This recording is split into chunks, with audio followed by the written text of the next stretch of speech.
Bonjour à tous, on est de retour ce jeudi pour un CQFR post-Christmas Games avec 5 matchs, la plupart à des horaires abordables. Si vous étiez en famille pour Noël, vous avez peut-être pu discrètement bifurquer, vous échapper vers le canapé pour regarder quelques-uns d'entre eux. Si c'est pas le cas, on est là pour ça et pour vous raconter ce qui s'est passé hier. Et ça a commencé très fort avec le premier NBA Christmas Game de Victor Wembanyama. Ce match aurait été historique pour lui. Il lui a manqué qu'une victoire au Madison Square Garden contre les Knicks pour paraffer une performance qui a été absolument phénoménale. Les Spurs se sont inclinés de 3 points à New York, 117-114, dans un match qui s'est joué sur un fil, avec un money time qui a été mieux géré par New York. New York a été porté par un Michael Bridges incandescent en attaque, 41 points à 17 sur 25, ça fait beaucoup de bien à New York, qui n'a pas eu besoin du coup que Karl Anthony Towns et Jalen Brunson fassent de très gros matchs. Ils ont marqué 21 et 20 points respectivement. Le match de Bridges a été essentiel pour les Knicks qui sont à 5 victoires de suite. Mais revenons-en donc à Victor Wembanyama qui a sorti un match tout simplement monstrueux. À heure de grande écoute, ou plutôt de grand visionnage, il était 18h lors du coup d'envoi en France. Un peu pour se chauffer en vue des prochains Paris Games auxquels il participera avec les Spurs contre les Pacers. Victor a fini avec 42 points, 18 rebonds, 4 passes et 4 contres à 16 sur 31. Alors il y a un 6 sur 16 à 3 points qui pique un peu et qui contrariera ceux qui veulent absolument le voir finir dans la raquette. Et dans la raquette, il rate rien ou presque rien. Mais le Madison Square Garden a quand même pu constater à quel point Wembanyama pouvait être spectaculaire, dominant dans l'enceinte phare de la ligue, parce qu'on sait que les joueurs, les aspirants joueurs légendaires et mythiques ont besoin de perfs au Madison Square Garden pour entrer dans la légende. Il l'a fait statistiquement, il le fera peut-être lors d'une victoire la prochaine fois. Mais Victor est quand même devenu au passage le premier joueur de l'histoire de l'NBA à compiler au moins 40 points, 15 rebonds, 5 paniers à 3 points et 4 contres dans un match. Il est en train de créer ses propres références et standards statistiques, toute proportion gardée à la manière d'un Wilt Chamberlain qui a eu des accomplissements statistiques que personne ou presque n'a pu approcher. Et en général, quand on commence à s'approcher des accomplissements statistiques de Wilt Chamberlain, c'est qu'on est plutôt dans une direction intéressante. Et la Victor est en train de créer ses propres références statistiques, ses propres standards, avec ce profil d'intérieur qui shoot et qui contre. Et ça va être très difficile, à moins qu'on se mette à former exclusivement des Victor Wembanyama, que ce soit en France ou ailleurs, de retrouver fréquemment des statistiques de ce genre. Tout ça a malheureusement pas suffi. Comme je le disais, les Knicks se sont imposés et c'est les rebonds offensifs quand même concédés par les Spurs qu'on fait très mal. Je les ai pas trouvés très très à l'aise au rebond offensif, même plutôt battus dans le secteur. Ça les a empêchés, je pense. Ils sont pas passés à grand chose d'une victoire marquante, mais ça les a empêchés de mettre fin à la belle série des Knicks et donc de signer cette victoire qui aurait fait un peu de bruit et qui leur aurait fait du bien au moral. Le match qui a suivi celui-là, c'était celui entre les Mavs et les Wolves. Malheureusement, il a été un peu gâché par la blessure de Luka Doncic après un gros quart d'heure de jeu. Il a été touché au mollet, il a quitté ses partenaires. Dans un premier temps, on pensait que c'était de la prudence. Il semblerait quand même que ce soit plus sérieux. Doncic a quitté la salle avec des béquilles. Shams Charania d'ESPN a tout de suite parlé d'une absence prolongée. Il y aura une IRM passée jeudi pour Luka. Et oui, on craint plusieurs semaines d'absence. Ce serait pas une bonne nouvelle pour les Mavs. Mais seulement quelques semaines, ce serait presque une bonne nouvelle. Si c'est une déchirure, c'est plus compliqué. Et les retours sont pas toujours simples de ce type de blessure. On sait qu'il y en a qui malheureusement ont rechuté assez rapidement parce qu'ils avaient repris trop tôt. Il faudra que les Mavs arrivent à gérer cette blessure comme il faut. On attend en tout cas des nouvelles et on vous les communiquera sans doute demain matin quand on aura les résultats de l'IRM pour connaître la durée de l'indisponibilité de Luka Doncic. Et donc malheureusement, comme je le disais pour eux, les Mavs ont perdu 105-99, gênés par la bonne défense de Minnesota. Ça a été un peu plus irrégulier ces derniers temps, mais on sait que c'est avec cette approche-là et cette identité-là que les Wolves étaient revenus à une position plus intéressante dans la conférence Ouest. Rudy Gobert, 14 points, 10 rebonds, fini en double-double. Julius Randle a frôlé le triple-double, 23 points, 10 rebonds, 8 passes. Et Anthony Edwards a ajouté 26 points. Kyrie Irving, qui a inscrit 39 points, était un petit peu tout seul, trop seul en tout cas. Même si Klay Thompson, avec 4 paniers primés, il a profité de l'occasion pour doubler Reggie Miller et devenir le 5e meilleur marqueur à 3 points, le plus prolifique de l'histoire de la NBA. Les Celtics nous ont fait une petite indigestion de Noël. Ils sont perdus à domicile contre les Sixers, 118-114. c'est pas la première fois que Boston, je trouve, manque de mordant, défensivement notamment, ces derniers temps, et particulièrement à la maison. Et Philadelphie en a profité.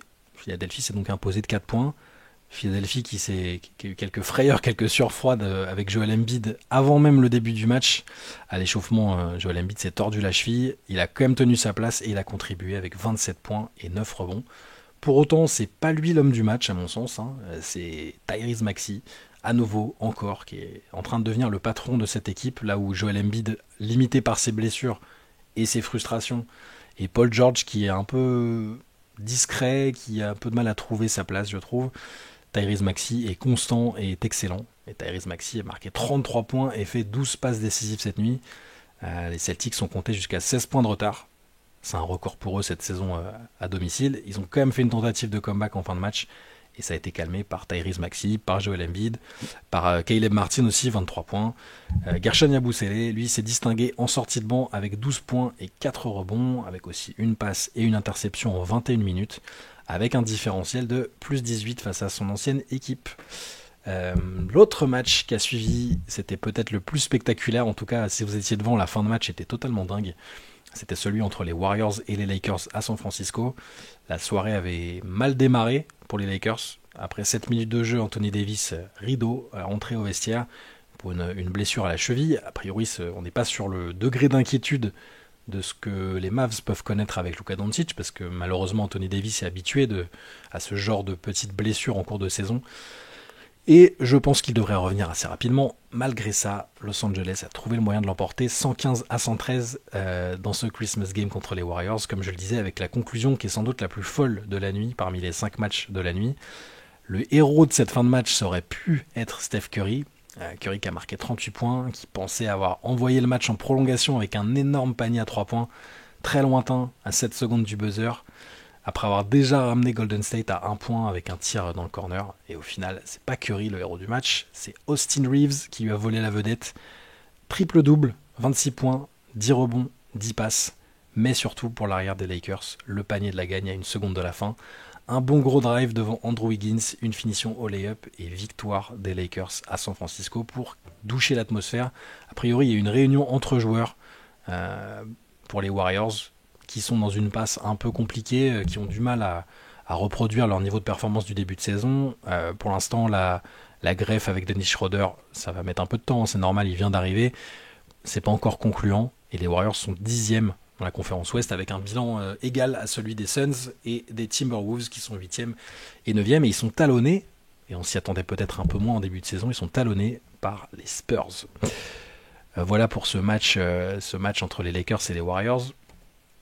On peut quand même noter que LeBron James disputait son 19e match de Noël, 19e Christmas Game pour LeBron, qui a quand même marqué 31 points et fait 10 passes. Toujours aussi impactant, toujours aussi enthousiaste lors des Christmas Games. Il a dit devant la caméra que même s'il adorait la NFL, Noël c'était l'heure de la NBA, c'était leur moment et qu'on ne pouvait pas leur voler. On ne sait pas si je pense pas que ce sera le dernier match de LeBron James, même si Antoine Pimel vous dirait le contraire, mais je pense pas que ce soit son dernier Christmas Game. À mon avis, on en aura encore un ou deux et il a encore le temps d'améliorer ses statistiques dans cet événement-là où il caracole en tête de la plupart des catégories statistiques, notamment parce qu'il a joué 19 rencontres. Voilà. Il y avait un dernier match cette nuit qui opposait Phoenix à Denver et les Suns ont pris leur revanche sur les Nuggets. C'était pas le match le plus spectaculaire de la nuit, mais c'était important pour les Suns de rebondir. Les Suns qui avaient été largement dominés 2 jours plus tôt par cette même équipe de Denver, et les Suns qui étaient toujours privés de Devin Booker, donc ça sentait pas très très bon. Pourtant, les joueurs de Mike Budenholzer ont mené pendant la majeure partie du match et sont imposés avec un tandem Kevin Durant-Bradley Beal avec 27 points chacun. Ça s'est fini sur une victoire de 10 points, 110-100. KD Beal 27 points chacun, donc je le disais, et Denver qui n'a pas fait une prestation très emballante, n'était pas d'humeur festive. Malgré le retour de Jamal Murray qui avait manqué le dernier match, ça n'a pas eu l'effet escompté, 13 points pour lui, 25 points pour Nikola Jokic. Jokic dont la sortie entre la fin du 3e quart-temps et le début du 4e a été catastrophique. Les minutes sans Nikola Jokic sont toujours très très difficiles pour les Denver Nuggets, et c'est évidemment toujours un peu inquiétant quand on essaie de se projeter en play-off. Normalement, les meilleures équipes arrivent à compenser autant que possible les minutes sans Jokic. Là, sur un match comme ça, qui pourrait très bien être une série du premier tour des playoffs, ça a été un peu le vide intersidéral et les Suns ont pris l'avantage définitivement, en tout cas, sur cette fenêtre entre la fin du troisième quart-temps et le quatrième quart-temps. Voilà pour les matchs de la nuit. Je vous rappelle rapidement les scores au cas où vous prendriez la vidéo en cours de route. Les Knicks ont donc gagné 117-114 contre les Spurs. Les Timberwolves sont allés s'imposer à Dallas 105-99 avec la blessure de Luka Doncic dont on attend des nouvelles dans la journée.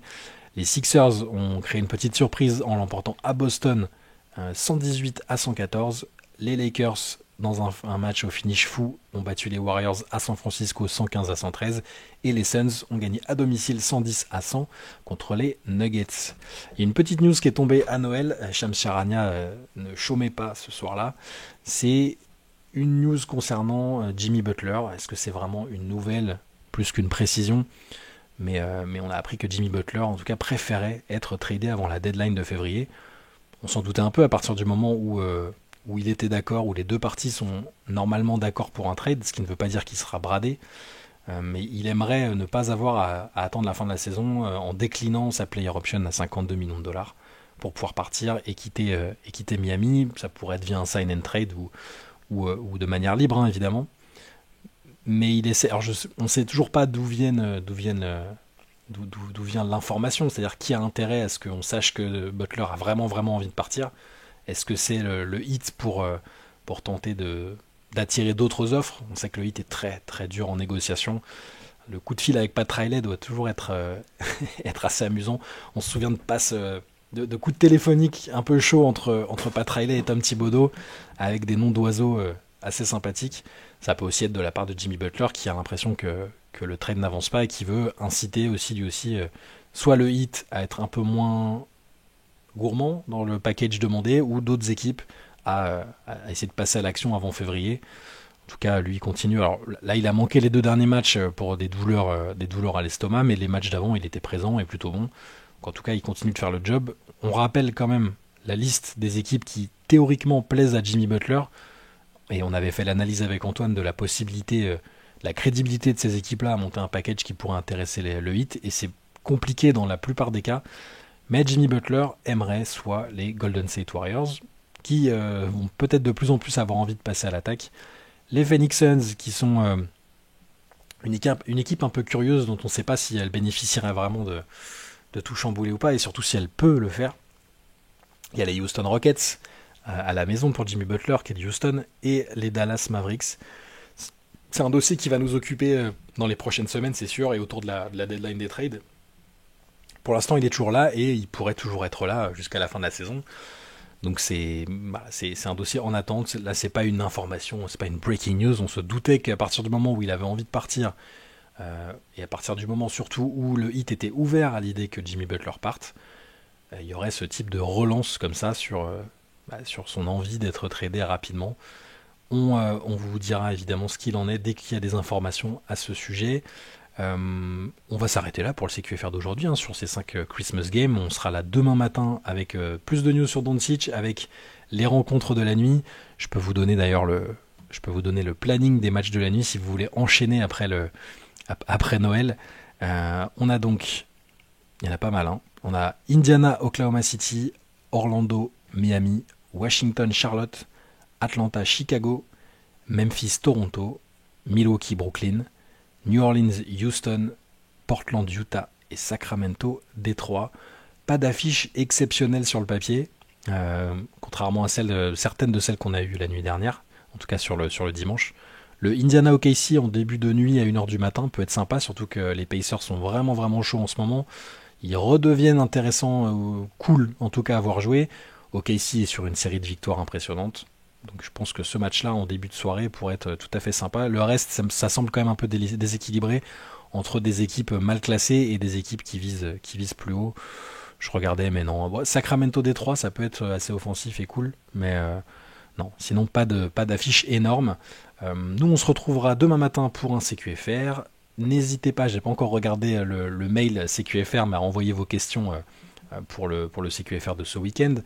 auxquelles je tenterai de répondre par moi-même en l'absence de mes camarades qui ne vont pas trop tarder à revenir de congé, mais on va quand même continuer à répondre à vos questions.